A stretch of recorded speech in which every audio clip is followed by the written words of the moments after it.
کی طرف چلتا ہوں. مجھے بہت ہی باوثوق ذرائع جو ہیں مصدقہ ذرائع سسٹم کے اندر سے انہوں نے یہ بتایا ہے کہ سابقہ وزیر اعظم عمران خان صاحب کو اور چیئرمین تحریک انصاف کو عمران خان صاحب کو جو ہے وہ گرفتار کرنے کا حتمی فیصلہ کر لیا گیا اگلے چند دن میں. اور یہ لارجر گیم یہ ہے کہ عمران خان صاحب کو گرفتار کیا جائے گا اور گرفتار کرنے کے بعد انہیں آئسولیشن میں رکھا جائے گا, سولیٹری کنفائنمنٹ میں اکیلے رکھا جائے گا, تاکہ ان کو توڑا جا سکے, ان کو مجبور کیا جا سکے کہ وہ کسی قسم کا لے دے کر لیں, ان کو مجبور کیا جا سکے جیسے نواز شریف نے کوئی ایگریمنٹ کیا تھا. خواہش ہے کہ وہ بھی اس طرح کا کوئی ایگریمنٹ کرے. خواہش ہے اس ٹائم سسٹم کی خواہش ہے کہ جس طریقے سے نواز شریف کے ساتھ ایک ایگریمنٹ کر کے ان کو باہر بھیج دیا تھا, کسی طریقے سے عمران خان کے ساتھ بھی اسی طریقے کا ہم ایگریمنٹ کر لیں. تو ایک تو یہ سب سے پہلی چیز تو یہ ہو رہی ہے عمران خان صاحب کو. دوسرا اس میں سے نتیجہ یہ نکالنے کی کوشش کی جا رہی ہے کہ جب عمران خان صاحب کو گرفتار کیا جائے, انہیں سولیٹری کنفائنمنٹ مین قید تنہائی میں رکھا جائے, تو اسی ٹائم کیونکہ وہ اندر ہوں گے جلدی ان کے اوپر مقدمات چلائے جائیں. ملٹری کورٹ کا آپشن بھی پی ڈی ایم کی یہ رجیم جو ہے وہ لینا چاہ رہی ہے ان کے خلاف, کیونکہ ایک بات ذہن میں رکھیے گا کہ قانون کی زبان میں ایک بڑی سیدھی سی بات ہے. ہمارے صبغت اللہ ورک صاحب نے کل بھی اس چیز کو ٹویٹ کیا ہے کہ قانونی زبان میں اور قانونی پیرائے میں جو چیز سیدھے طریقے سے نہیں ہو سکتی, ڈائریکٹلی نہیں ہو سکتی, اسے آپ انڈائریکٹلی بھی نہیں کر سکتے. 150 کے قریب وزیر اعظم عمران خان کے اوپر مقدمات بنائے گئے. کوئی ایک مقدمہ بھی ایسا نہیں ہے جس میں انہیں سزا دی جا سکے گی. کوئی ایک ایسا مقدمہ بھی نہیں ہے جس میں کچھ میچور ہو سکے گا کچھ ایسا, کیونکہ انہوں نے کوئی کرپشن نہیں کی, کوئی غلط کام نہیں کیا. اور اب یہ موجودہ سسٹم کو پتا ہے کہ ان کے خلاف کسی چیز کے بارے میں کوئی ثبوت ان کے پاس موجود نہیں ہے, اور ان 150 مقدمات میں سے کوئی ایسا مقدمہ نہیں ہے جس میں سے وہ کچھ نکال سکیں یا ان کو کنوکٹ کر سکیں. تو اس لیے اب انہوں نے یہ جو ایک نیا شوشہ چھوڑا ہے ملٹری کورٹس میں, جو پاکستان کے قانون میں اجازت نہیں ہے. سنسٹ کلاز کا بھی لوگ آپ کو بتا چکے ہیں کہ یہ 2019 میں سنسٹ کلاز کے ساتھ 2021 میں یہ ختم ہو چکا ہے سب کچھ. اس کے علاوہ آپ کو یہ بھی بتا چکے ہیں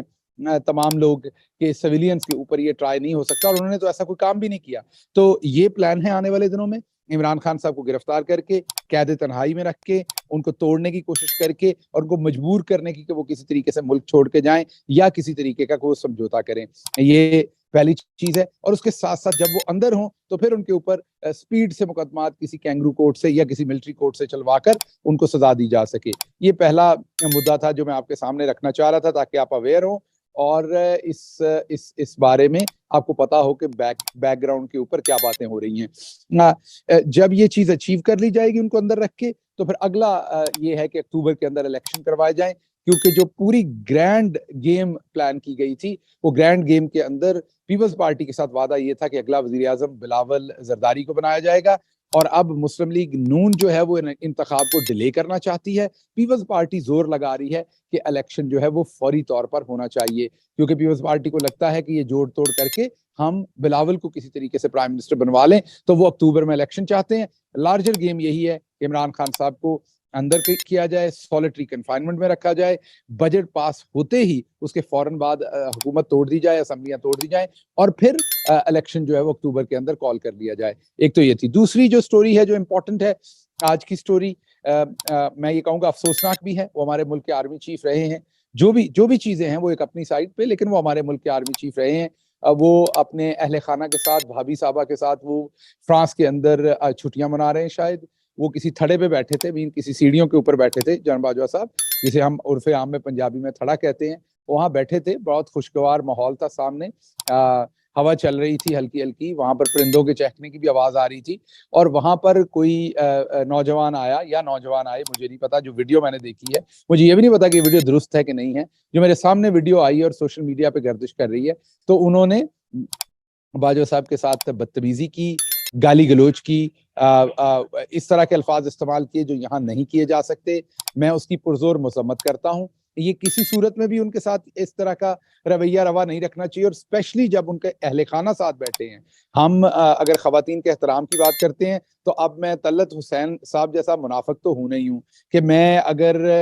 کسی اپنے جاننے والا کوئی وکٹم ہوگا تو ہاں میں فوراً میرے کانوں اور منہ سے دھواں نکلنا شروع کر دے گا. لیکن اگر سامنے شہباز گل ہوگا تو میں کہوں گا طوطے کی طرح بول رہا تھا. تو میں طلعت حسین صاحب جیسا نہ ہی منافق ہوں نہ ہی بے شرم ہوں، اس لیے میں خواتین باجوہ صاحب کے گھر کی خواتین ہوں یا ہماری ہوں یا کسی کی بھی ہوں وہ محترم ہیں، تو اگر اس ویڈیو میں جو نظر آ رہا ہے وہ سچ ہے اور وہ ایک ٹرو ویڈیو ہے تو پھر میرے لیے بہت افسوس کی بات ہے کہ باجوہ صاحب کی بیگم صاحبہ جو ہماری بھابھی لگتی ہیں، بہن لگتی ہیں، ان کی موجودگی میں اس طرح کی بدتمیزی کی گئی، تو میں اس کی مذمت کرتا ہوں۔ آپ احتجاج ضرور کر سکتے تھے ان سے، آپ کو کوئی اختلاف رائے ہے تو ان سے ضرور بات کر سکتے تھے، لیکن گالی گلوچ کی کوئی بھی گنجائش کسی بھی صورت میں آپ کے پاس نہیں ہے اور نہیں کرنی چاہیے۔ لیکن اس کے ساتھ ہی ساتھ میں کچھ لوگوں کی ٹویٹس دیکھ رہا تھا جنہوں نے فوراً اس کا سارا مدعا پی ٹی آئی پہ ڈالنے کی کوشش کی، پھر ساتھ ہی نئی انفارمیشن آئی کہ شاید وہ جو بدتمیزی کرنے والا شخص ہے وہ افغانی ہے۔ تو میری تمام طلعت حسین صاحب جیسے جو ہے وہ جرنلسٹوں سے ایک ریکویسٹ ہے کہ آپ ایسا نہ کیجیے، کائنڈلی پہلے تحقیق کر لیا کیجیے، ہر چیز کا مدعا جو ہے وہ پاکستان تحریک انصاف پر یا ان کے سپورٹرز پر نہ ڈال دیں۔ یہ بات تو ایک سائڈ کی ہو گئی، میں نے بغیر کسی اف اینڈ بٹ کے، بغیر منافقت کے، بغیر کوئی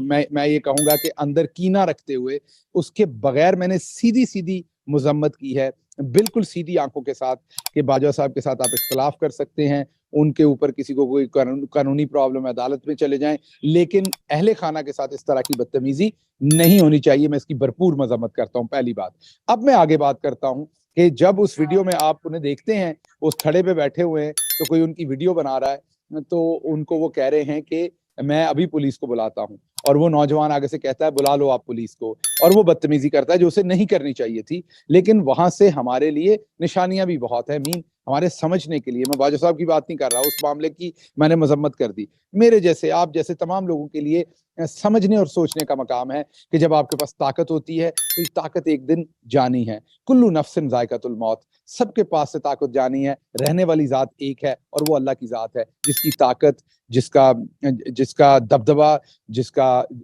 کا روب ہمیشہ رہنا ہے پوری دنیا کے قائم رہنے تک۔ لیکن جو ہم دوسرے لوگ ہیں ان کا اقتدار یا ان کی چیزیں جو ہیں وہ آتی رہتی ہیں اور جاتی رہتی ہیں۔ تو ایک مجھے وہ وقت بھی یاد ہے جب میرے پہ تشدد ہو رہا تھا اور کرنے والے بتا رہے تھے کہ یہ باجوہ صاحب کے احکامات پر ہو رہا ہے۔ مجھے وہ وقت بھی یاد ہے کہ جب حامد میر صاحب ہوں یا کوئی اور ہو، ان کا پروگرام اس طریقے سے بند کروا دیا جاتا تھا اور اس طریقے سے کھلوا دیا جاتا تھا۔